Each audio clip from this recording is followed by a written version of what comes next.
The spiritual ego is the most perilous manifestation of ego.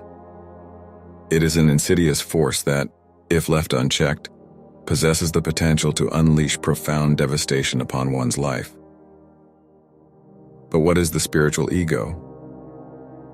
To begin, a foundation must be laid by understanding the ego itself. The ego is the distinct perception of self, a concocted narrative of I that we lug around as an evolutionary adaptation for survival in the world. While this self-identity is helpful to some extent, things get complicated when we start taking this idea of ourselves too seriously. This is where the trouble starts.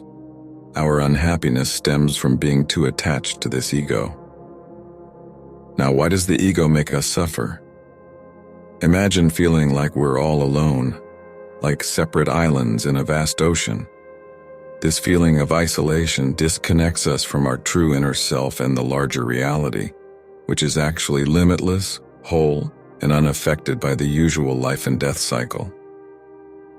In simpler terms, the ego can cause problems when we become overly focused on our individual story and start feeling cut off from the bigger picture, from that deeper and timeless part of ourselves.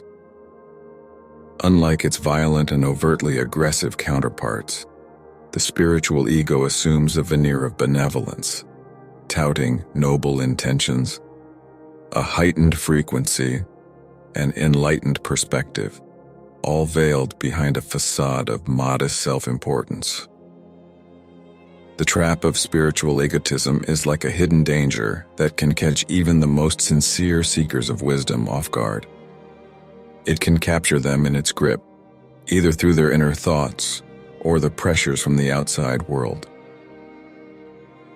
This intricate phenomenon, rooted in the realms of spirituality and self-discovery, deludes individuals into believing they have transcended the trappings of ego, only to subtly replace their previous attachments with a new, subtler form of self-centeredness. Capitalizes on the allure of spiritual progress, leading individuals to believe they have reached a heightened state of consciousness, all while cloaking their motivations in a cloak of altruism. The spiritually inflated ego thrives in the sanctuaries of high-mindedness, weaving a narrative of superiority under the banner of spiritual growth. For those earnestly treading the path of self-realization, this trap often lies in ambush. The illusion of having conquered ego can breed complacency, blinding seekers to the truth that ego's influence is far-reaching and adaptable. The journey towards enlightenment, although transformative, does not immunize individuals against the allure of self-importance. Rather, it provides an opportune arena for its expression. To navigate this treacherous terrain demands unflinching self-awareness. Vigilance is required to discern between genuine spiritual evolution and the deceptive machinations of the spiritual ego. Recognizing the moments when the ego masquerades as humility or wisdom is the key to avoiding the pitfall. True growth necessitates humility, the ability to embrace the unknown with open-hearted curiosity, and the recognition that even the loftiest insights are mere glimpses of an infinite tapestry. How does the spiritual ego reveal itself through its actions? I want to share a few of the signs I've noticed that can point to the presence of spiritual ego in myself or in someone else. Sometimes our thinking becomes really inflexible. We might make broad statements about things that might not always be true. This can happen because we feel like we know better than others. But this rigid way of thinking isn't always about feeling superior. It can also just happen on its own. We start using words like always and never a lot, which show that we're putting limits on how we see things. Humans like to simplify things to feel more comfortable. It helps us understand the world. But if we get stuck in our ideas and refuse to see different sides, that's when this rigid thinking becomes a sign of something deeper. This usually happens so we don't have to deal with ideas that don't match what we already believe. In the absence of the ego, the compulsion to cling to these rigidities dissolves.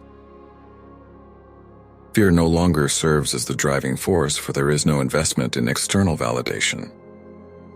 What is authentic to us stands firm, unshaken by the need for ideologies that prop up our convictions.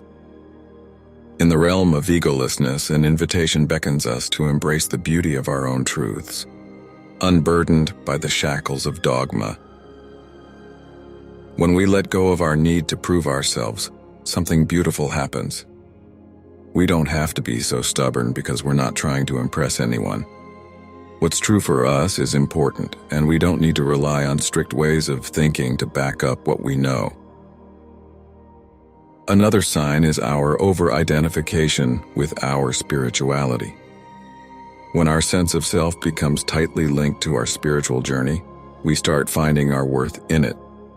The ego has a way of attaching itself to anything that makes it feel good and filling that emptiness deep within.